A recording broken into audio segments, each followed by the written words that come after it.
nsuo na eteto no etimi yiri fa amanfo no we no was a sa na si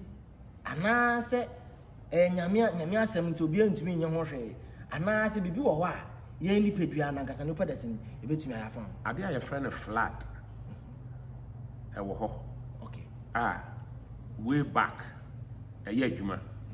anya de foforo flat anya de foforo flood simple say nsuo wo ho no already no nsuo no overflow na overflow ni boundaries na adwuma akọ places bia na nka already no nye ho na den enam na eno no Nyankopon nyansam no owo kwan a wafa so aye no nti way back those days no na wohwe asetena ye nananom etia na omusidan a omusidan no kwachire se ba bia nsuo ben no edan ne be kwachire na wo didie ewo nyansa ne nimde se nsuo no ye ma na ebu fa so a ebetumi aba to a certain level nti omo de dan no kwachire a eye makra nya de ebetumi aye den aba ho yanso yentami se sie system na sesa nipa esidan a onfa ho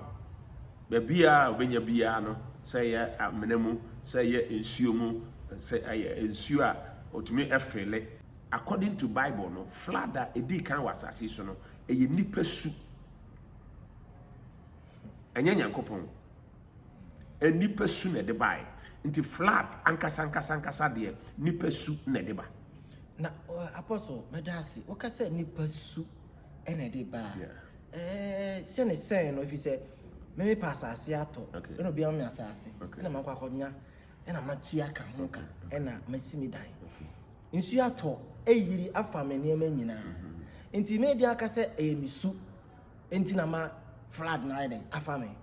ebia na wo a wokotoye ne de enye osu ba nipa oton saa ehwa asase ne ma wo no eho ye nsuom ba bi oton ma wo ye nsuom ono anim se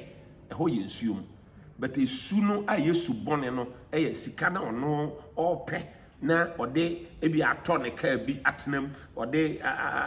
se atade bi aye kama ono de akokosi ne fie bi na opie no oba nipa hunu se ono so aba beduru no nti no you will not think about it na waje mama ana wonso no a wonso otoye no anka oba beto no asese wonso okọ na okohwe na oye ho research anase o hwehwe nioma ehunu nioma ni so ebia wonso esu no ode ne se wankwa yes ade no you've all free wa say baby a obesi dan a ode onkrata akọ na omo so ehwe se ebia baby a osidan no eye eho ye nsuo mu ana ete say no ode kọ ho a omo so ewo ho no so ebinumu esu nti obehwe a wanu anim se ho no enye proper place a obetumi aye sa ade no but subone a ebema ono wonya ne kakra ode beto nbotom na ode ato ne car bi atena mu a ebeka say na akwa ne car otimi ye fine akwa no you so very nice car ntino na waje na ode aye sa ade no so at the end of the day no a creative problem no won a creative problem na ma ono enfa no nti apostle say meti wase yi a say o ka say su ni dia na je su no ti na wa cheche nsem no su no ankwa nipa baako da bi su no nye nipa baako the authority the authority osu the authority so osu ana authorities are say omo hwe ma documentation over the place no omo so esu eka ho ana times no anka ebia engineers ana say omo ebeboa ma ya yesa adwuma no asi dan na asi ho no omo so ase omo tumi hu say ha enye ba bia sa adwuma ye obaye no ha de so omo so osi dan those waterlock area no obetumi asidan ho unya problem bia na mum yensidan no e wo bra wo fele nsuo no o fele area no rather obe raise pillars from within the waterlock or the water cement near the raise pillars now raise pillars to a certain level now what flow